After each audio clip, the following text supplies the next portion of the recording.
បានគេថាដល់រឿងបុប្ផា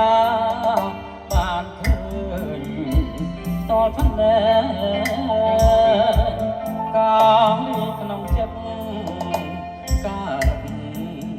មានមែនមានក្លិនចំឡាយកើតនេះដើមដងឯណាតាមពិនបុប្ផាជាឈ្មោះស្រងស្រីធ្វើឲ្យកាំងវៃ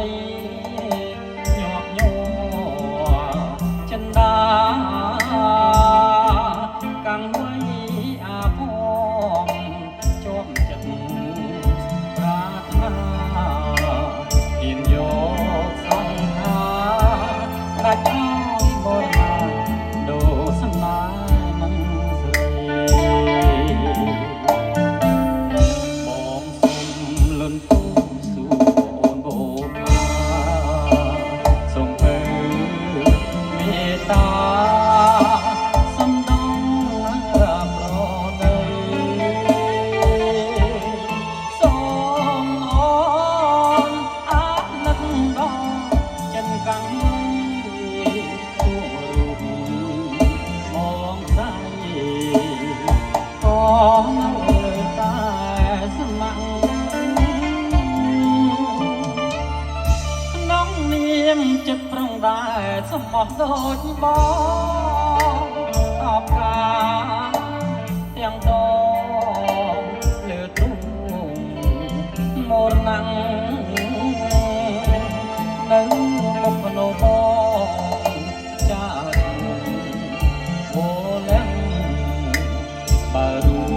បបងស្មាំចង់នៅរួមរាំនឹងអូនបុប្ផា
ចិត្តប្រងដែរសម្បោះដូចបងអោបការទាំងតងលើទូមរណាំងនៅមុខភ្នោបង